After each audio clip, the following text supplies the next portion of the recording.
Mike Fratello joins me to talk Timberwolves halfway through this adversity-laden season, we'll call it. What's a realistic expectation for this young team? This was a team who was just starting to find its way, 5-3 in their last 8 games.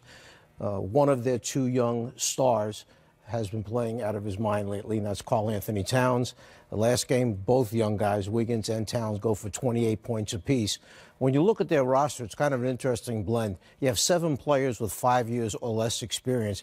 Then at the other end of the spectrum, you have 4 players with 9 and 10 years of experience.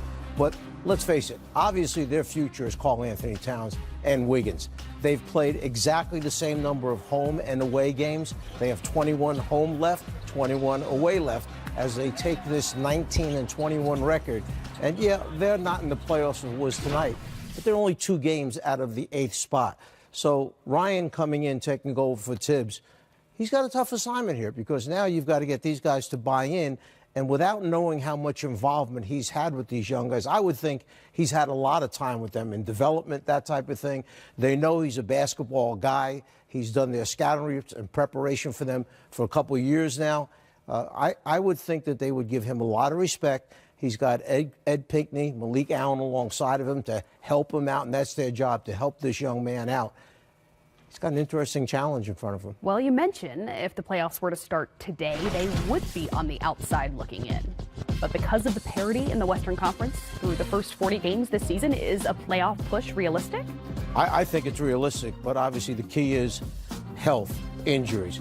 Can they go through the second part of the season without any seriously long stretches of key guys being out?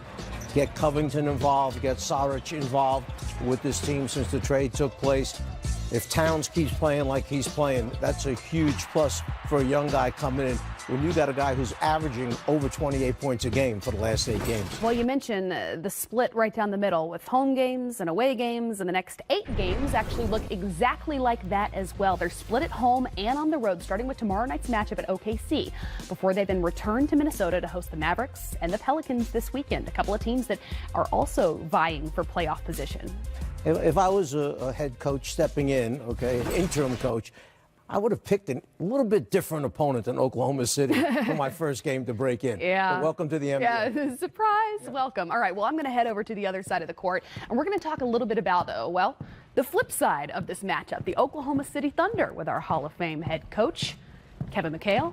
Coach, when you look at what's made the Thunder successful thus far this season, we talk, of course, a lot about the statistical performances that Russell Westbrook has put up in an MVP caliber season, but let's talk about Paul George and their defensive prowess. Yeah, I like Paul George. Paul George is really playing well right now. He's at the level where everybody even defers to him. Even Russell Westbrook, when Paul gets going, they give him the ball and let him create shots for himself. And at late in games, they're giving the ball to Paul to finish out games for him. So I like him. But what I really like about OKC is their defense. You know, there's a couple things that they do. They lead the league in deflections, you know, so they're long and they get out in the passing lanes, and you're seeing right now Paul George knock down shots. And, you know, their ability to defend, though, is what got me excited. They get their hands on lots of balls, whether it be deflections, block shots, and it turns the points really quickly. They have Steven Adams in the middle that can really control the paint. And, you know, he's going to bump and bruise you as you see these guys get steals galore. And big Steven Adams holds down the paint. And then they can switch a lot of stuff. I like the teams that can switch. They not only switch, they switch to deny. So as picks come down, they get up and they deny the passes. That's why they have so many deflections. So I'm more excited about their defense this year than of anything else. I haven't really bought into OKC the last couple of years. They're just impossible for me to like. They play so well, then they play so bad at times. They're just up and down. But their defense right now has got me believing that they could really make a playoff run.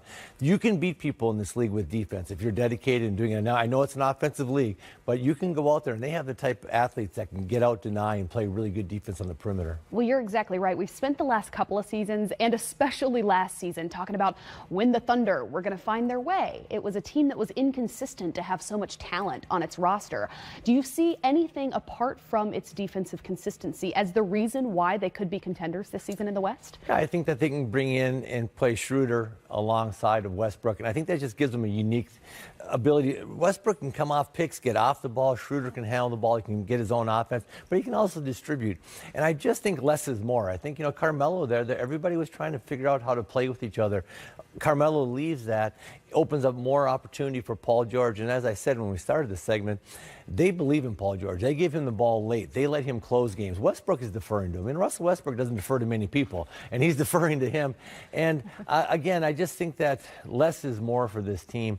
But I believe in them, as I said earlier. I believe in them because of their defense. I like the way they D up. Well, you just said it. Russ may not defer to many people, but he has become more of an offensive facilitator when you look at his numbers this season as opposed to the last couple. What has impressed you most about his play? Well, he hasn't been shooting the ball well right. this year. But that's the thing I like, is you can control the game. I always said you're really not a basketball player if the only way you can control the game is by scoring. And you know what you are? You're a scorer. Right. If you're a basketball player, you can control the game and score 10, 12 points. I mean, assist, rebound, defend, do all of these things. And, Westbrook's a basketball player. And that's why I really like the guy. So he's not shooting the ball well. He hasn't been in a great rhythm. He started off with knee surgery, missing training camp and all that stuff. But I like the fact that he's kind of coming out, testing the water a little bit on some shots. And if he's not hitting it, he's just playing the game. There's many, many ways to win a basketball game. It's not all about, can I get 35 points? And Westbrook can affect the game defensively, offensively, rebounding, a lot of different ways. He's such a unique, powerful guard in this league, like the likes we haven't seen. He just is he's unique, and I like the way he's playing on the defensive end particularly. Well, come with